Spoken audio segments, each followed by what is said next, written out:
Assalamualaikum warahmatullahi wabarakatuh, sahabat budidaya sekalian.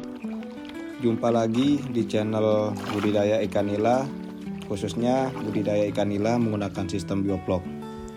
Dalam kesempatan kali ini kita akan membahas dua hal yang sangat penting dalam melaksanakan ataupun melangsungkan budidaya ikan nila yang kita kenal dengan sistem bioflok seperti yang teman-teman saksikan. Sebelum kita lanjut ke materi inti, terlebih dahulu saya mengingatkan kepada sahabat sekalian bahwa membudidaya ikan nila dengan sistem bioflok kelebihannya sangatlah banyak. Salah satunya yaitu tebar padat yang tinggi sekaligus efisiensi pakan.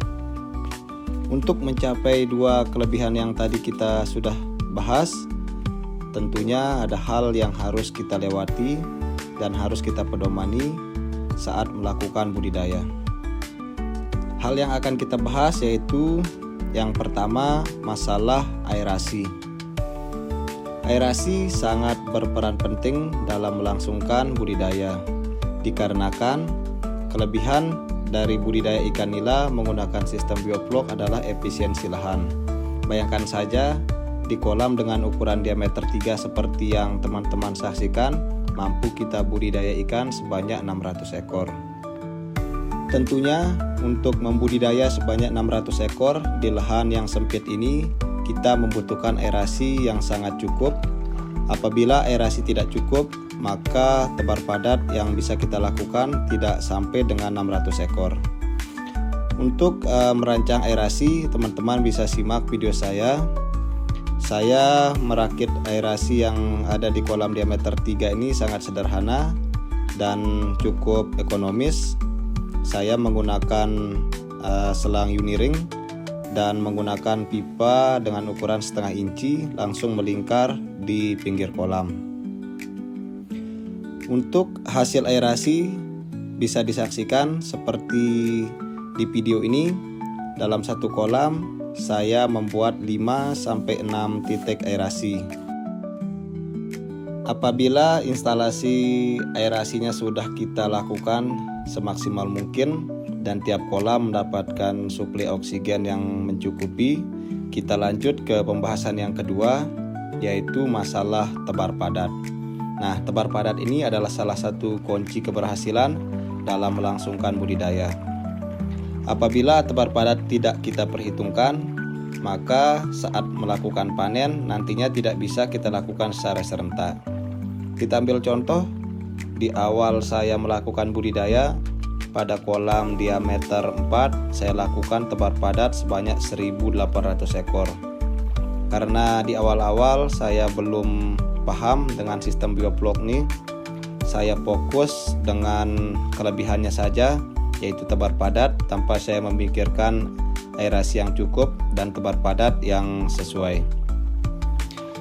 Untuk menentukan tebar padat pada sistem bioflok, 1 kubik air idealnya kita lakukan tebar padat 100 hingga 110 ekor per meter kubiknya. Jadi untuk kolam diameter 3, tebar padat yang saya lakukan yaitu sebanyak 600 ekor. Kemudian pada kolam diameter 4 saya tebar padat sebanyak 1.200 ekor. Berarti kolam diameter 4 jumlah tebar padatnya 2 kali lipat daripada kolam diameter 3. Aerasi dan tebar padat adalah dua hal yang tidak dapat dipisahkan, karena apabila aerasi cukup, kita mampu melakukan tebar padat maksimal.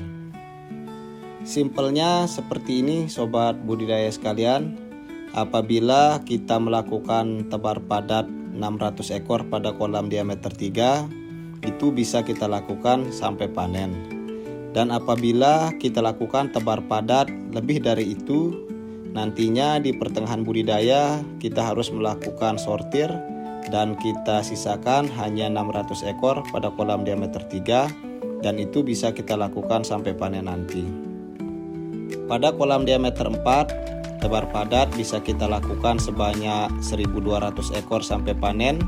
Apabila lebih dari itu, nanti di pertengahan budidaya juga kita lakukan sortir sehingga kita sisakan sebanyak 1.200. Nantinya bisa kita panen. Banyak pembudidaya yang tidak melakukan sortir disebabkan karena tebar padat mereka saat melakukan penebaran bibit di awal, yaitu dengan bibit yang bobotnya 80 gram ataupun 100 gram. Jadinya untuk kolam diameter 3 ditebar padat 600 ekor sampai panen tidak perlu melakukan sortir, karena walaupun pembesaran bisa dilakukan sampai 2-3 ekor per kilo, kolam masih mampu menampung apabila aerasinya juga sudah terpenuhi. Tebar padat dengan kepadatan 100 ekor per meter kubiknya, saat terjadi pemadaman listrik, ikan mampu bertahan selama 1 jam. Itu pernah saya alami beberapa minggu kemarin. Saya melakukan eksperimen. Pada saat itu terjadi pemadaman listrik di siang hari. Kemudian saya nyalakan genset sejam setelah pemadaman listrik berlangsung. Ikan masih aman di usia 2 bulan lebih. Itu menandakan tebar padat yang saya lakukan saya rasa cukup ideal. Di awal tahun 2025 kemarin, pada kolam diameter 4, saya lakukan tebar padat sebanyak 1.500 ekor. Kemudian pada malam harinya terjadi pemadaman listrik kurang lebih 2 jam. Saya cek pada pagi harinya, saya menemukan satu kolam itu full ikannya mati, sehingga saya sangat memperhatikan masalah tebar padat ini untuk menjaga-jaga apabila terjadi pemadaman listrik juga. Saya ulangi kembali agar budidaya dengan sistem bioflok ini berjalan dengan lancar. Ada 2 hal yang harus kita perhatikan. Yang pertama, kebutuhan aerasi. Yang kedua, masalah tebar padat. Apabila kebutuhan aerasi sudah terpenuhi di dalam kolam, jadi kita dapat melakukan tebar padat maksimal, yaitu di angka 100 hingga 110 ekor per meter kubiknya. Dan apabila terjadi pemadaman listrik selama 1 jam, ikan masih bisa bertahan hidup. Semoga informasi yang saya berikan dapat dipahami, dan juga semoga apa yang saya sampaikan dapat bermanfaat bagi sahabat sekalian. Apabila ada pertanyaan yang belum teman-teman pahami, silahkan dituliskan di kolom komentar. Kita diskusi, tanya jawab. Karena saya juga bukan basicnya perikanan, akan tetapi saya hanya berbagi pengalaman saya selama membudidaya ikan nila menggunakan sistem bioflok seperti ini. Di akhir video, jangan lupa dukung terus kami dengan cara like dan subscribe channel ini, agar kami terus bersemangat membagikan video budidaya ikan nila dengan sistem bioflok.